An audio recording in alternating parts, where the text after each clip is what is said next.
They knew it the whole time. Yes. This is Magic Player Logic 101. Yes, it is. At its finest.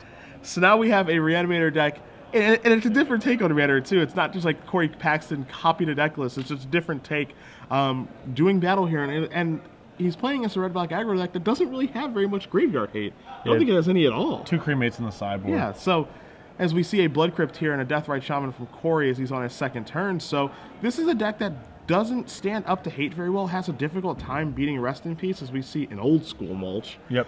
But if it doesn't have to play against those cards, it's very hard to beat. Mulch and Deathrite Shaman play very well with one another. Yes. Yes, they do. As we are going to see Deathrite Shaman come across here for 1. And Ian is going to be passed back, to Ian. Now, Ian, Patrick, off to a slower start here, as we do see an Ash Zealot coming. You know, is it important for him to have hands that start with 1-drops? Should he be mulligan for that sort of hand, or like Pillar of Flame or anything? Not necessarily. You know, of course, he would like to start with a 1, but even Stormcroak Noble here would have just been bricked by the Deathrite Shaman. Sure. So you can't mulligan too aggressively, because all your 1s aren't even good against. Don't even necessarily match up favorably against Ian's 1s. As we are going to see a Fiend Hunter here take care of the Ash Zealot. Deathrite Shaman comes across for another one, knocking Ian down to 18. And as you said in the top when we were discussing this deck, it is kind of interesting because when you think of Reanimator, you think of a bunch of cards that you can't cast and you need ways to get them in the graveyard. But we see Fiend Hunter's utility just coming out here, taking care of an Ash Zealot and giving Corey some time and some breathing room. Yep. And you'll see that's a Hellhole Flailer. And I wonder if, given the presence, it appeared that Knight of Infinity was in Ian's hand last turn. Given the presence of another Mulch here from Corey, given that he knows that there's 4 Fiend Hunters in his opponent's deck, I think it's arguable you would want to lead with Knight of Infinity over Ash Zealot there, because, you know, you're just allowing Corey to curve into Fiend Hunter there. So just to make sure that you can keep giving the beatdowns, not have there be a problem. As Fiend Hunter is, I mean, it's looking to be a bit of an issue right now, as we see another Mulch here from Corey, and he's planning out his turn. It is kind of interesting how well Deathrite Shaman does work out in this deck. You know, you don't really want to remove a lot of your humans from the graveyard, but something like a Spirit Falconwrath Aristocrat being down there, it doesn't come back with Angel's Glory's Rise, and it is rather unlikely that he will, you know, bring it back with an Unburial Rites. So to have access to that extra 2 life is pretty nice as well. Oh yeah, it does plenty of work here, absolutely. I'm surprised we couldn't cram in a couple copies of Faithless Looting into this deck. Oh, I guess Grizzly Salvage is supposed to be kind of that slot. Yeah, Grizzly Salvage kind of does a makeshift job of that, and you know, I kind of like that card, but Faithless Looting is the more powerful of the 2, of course. Yes. In Kendall, contemplating his next move, he's going to go with Hellrider. And Hellrider triggers for 2 points, knocking Corey down to 14. And then it feels a little early for a Trump block here, but we'll see. Especially since he can gain some life with his... Yeah, and he says bring it. Gives him the bring it motion.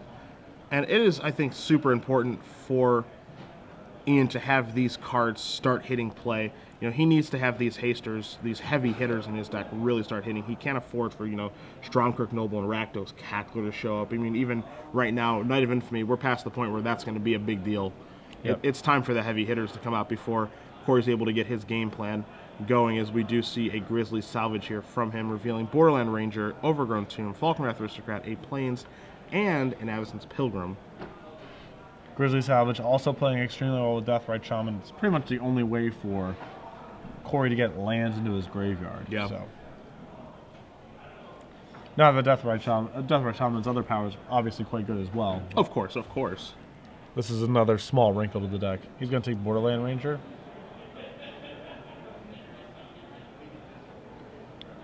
Corey is an LA area player. I recognize him from PTQs during, you know, Champions Block Constructed. So he's been around for a while. A grinder. Cavern on Human. And here's a Borderland Ranger.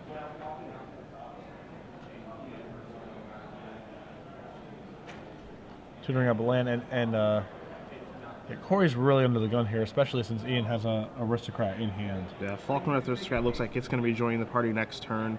Blocking is going to end up being difficult, and what we might end up seeing here, Patrick, is just creatures jumping in the way to make sure that Corey doesn't die. Fiend Hunter is was doing a pretty nice job of stopping Ash Zealot and any flashback being unburial rights, but it might be time for that one to bite the dust. Oh, I mean, if it's Aristocrat this turn, he just has to chump block. The Hellrider triggers knock him down to 6. The Aristocrat, he can't block down to 2, so the other attackers are just lethal. Oh. Once we do see Ian doing a bit of math here, we do know that he has Falconer Aristocrat. His draw step for the turn was a Thundermaw Hellkite, so he is going to be coming across in the air. But as Patrick said, this is a lethal attack, so there will have to be some blocking here from Corey Paxton. Hellrider knocking him down to 6. Aristocrat knocking him down to 2 because that's effectively knocking him down to 2 because you can't block it. Yep. So I'm willing to bet anything Borderland Ranger is going to be one of our chump blockers, and then Corey has to figure out if he needs to keep the Deathrite Shaman or if he has to chump block with the Fiend Hunter and give back the Ash Zealot. And you can see he is going through the permutations here of where do I have to block, what do I have to block, what are the costs of blocking with certain creatures, as he's reaching for the non-Fiend Hunter creatures right now, which does make a little bit of sense. Yeah, it's rough though because he also needs to. He can't even let Ian untap at this point because the Hellhole Flailer just kills him. Yeah. So there's a number of horrible things going on if you're Corey right now. It's all bad. Yeah, it's all really bad. It's all just not good. All right, so those are the blocks. He's getting Hellrider off the table. Jump blocking, Hellhole Flailer with the Fiend Hunter.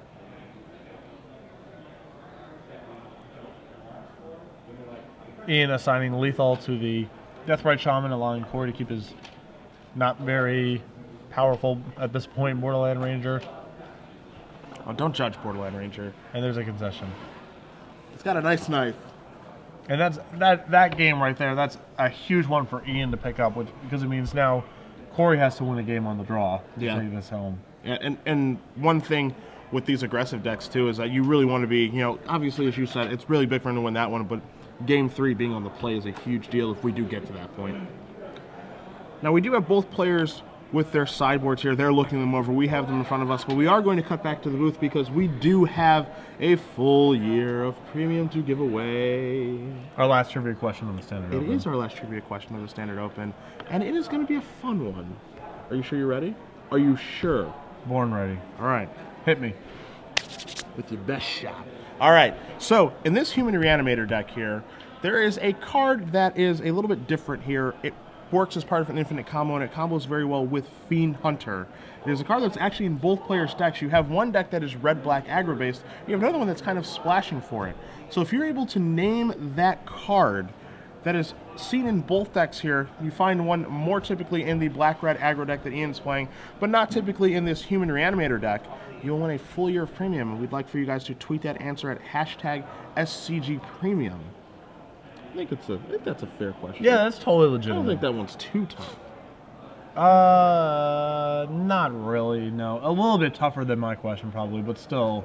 Well, it's a full year. They got to earn it. Yeah, you got You gotta earn it. We're just giving things away for free. You got to earn a little bit, right? Well, that's sort of at odds with the we're giving away a free year of premium message that we're going for here. Interesting. I hadn't considered that. Anywho, sideboards. So I have Corey's deck list in front of me. Down a game, of course, and he has some pretty good options here in 2 copies of Thragtusk, 4 copies of Centaur's Healer, 2 copies of Cathedral Sanctifier, too. So a lot of live gain in his sideboard. To go along with 2 copies of Sorin of Lord of Innistrad, which is a little bit of a slower burn as far as life gain is concerned. 2 Zealous Conscripts, 2 Vraska the Unseen, and the 4th Deathrite Shaman in his sideboard. We're going to see those 8 life gainers almost immediately, and I wouldn't be terribly surprised to see the 2 Sorin Lord of Innistrad join us as well. On the other side of the table here, we have 1 copy of Appetite for Brains. Very good here, especially with knowing of the deck list. He knows that Thragtusk is coming in, and that is target numero uno for zombie decks if you're playing Appetite for Brains in your sideboard. 2 copies of Cremate to break up any graveyard shenanigans. And the Slaughter Games is probably okay, as he has a lot of very good names. Unburial Rights among them. He can break up the combo. if he's ever worried about that at any point, you can also just name Thragtusk if he's just beating Corey down and then playing more of a more conventional game. And the rest of his sideboard strikes me as pretty unimpressive here.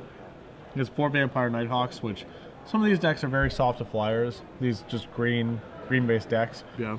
Nighthawk is often good against them, but with Corey's deck being so powerful potentially, I don't think you can really mess around with a 3-mana 2-power creature. Yeah, your beatdowns just have to be better than that and more efficient. You know, there are some matchups where it's great, but I don't think, as you said, that this is particularly one of them. And then he has a couple of Zealous Conscripts. Actually, Flames of the Firebrand might be fine here because he's got so many mana creatures between Deathrite Shaman and Avacyn's Pilgrim. Yeah, 2 for 1 on Borderland Ranger and Avacyn's Pilgrim. That doesn't really, I mean, that's not bad. It's not bad. He's, he would like maybe more answers to Fiend Hunter than just Searing Spear, and so it's possible he wants the 2 copies of Flames of the Firebrand as well. That is kind of interesting, too, as what we normally see with Reanimator decks, at least when we began this format, what we normally saw is we saw a lot of Thragtusk in these decks, and your goal against these aggro decks, be it zombies or when Mono Red started to crop up, was just to, cast a Centaur Healer, cast a Thragtusk, and then just start Unburial Righting Thragtusk, and eventually your opponent would just give in because it's really hard to beat a 5-3 that makes a 3-3 and gains 5 life over and over and over again. Yep. Whereas in this deck list, where we've kind of moved away from Thragtusk, kind of moved toward a more combo approach.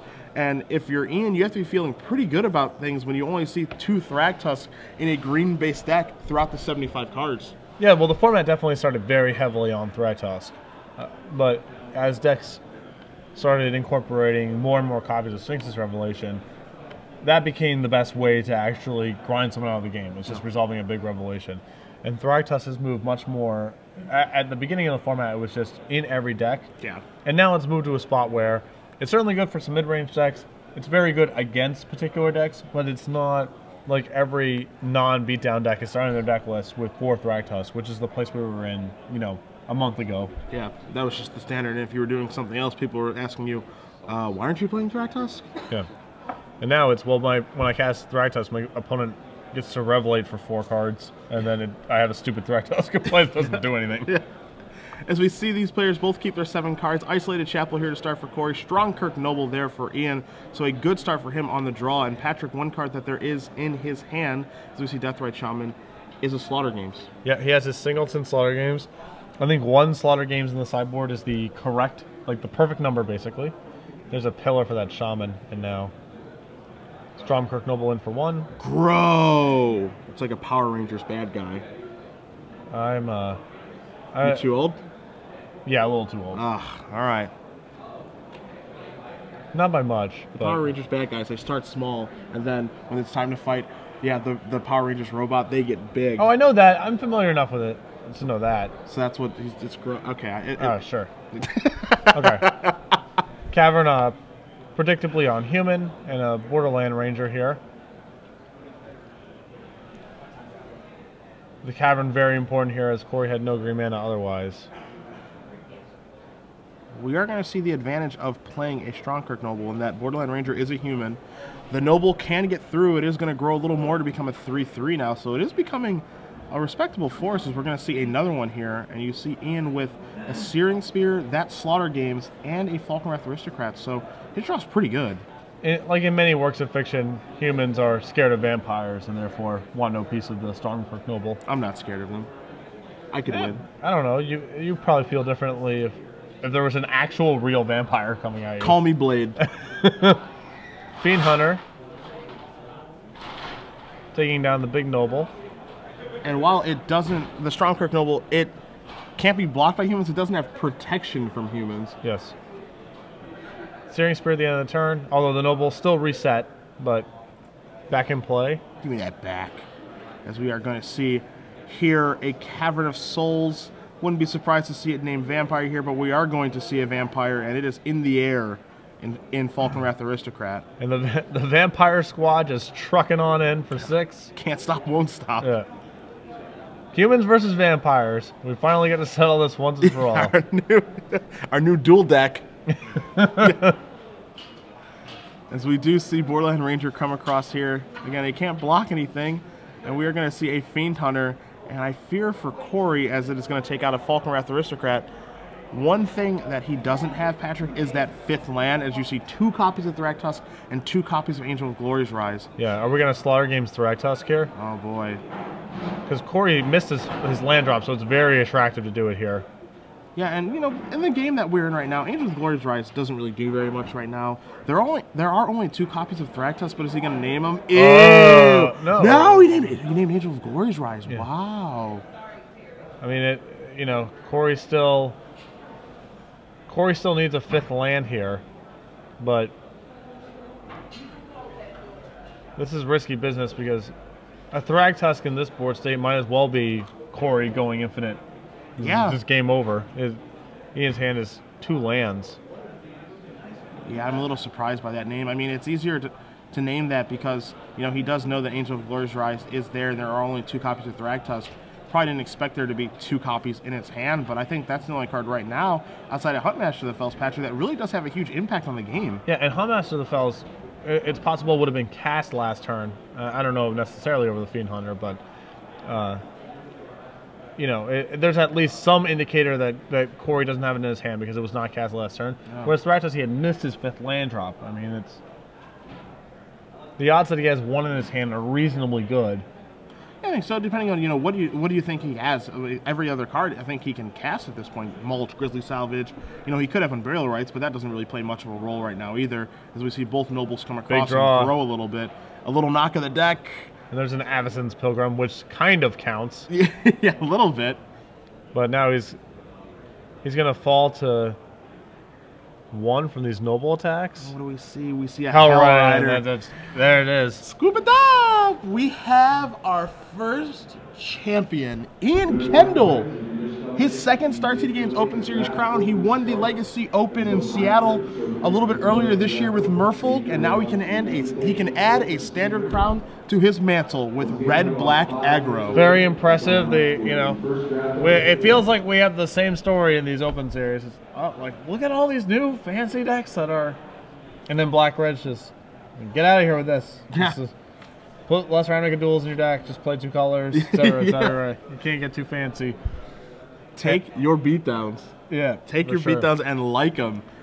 Congratulations to Ian Kendall. I mean, we covered all 3 of his matches in this top 8. You know, we did cut across other matches as well, but his wins were decisive in the top 8 this weekend. Yeah, I mean, did he play the top 4 in the finals here? Was there a close game, really?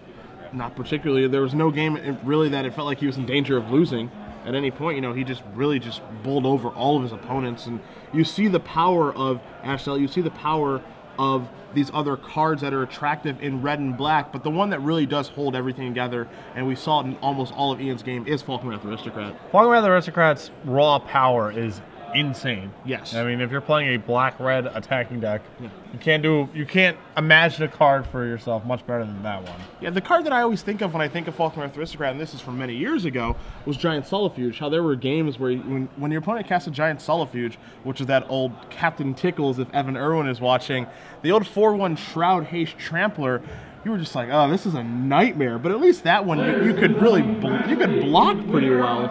Yeah. This one is also a nightmare to block and almost as difficult, if not more so, to kill.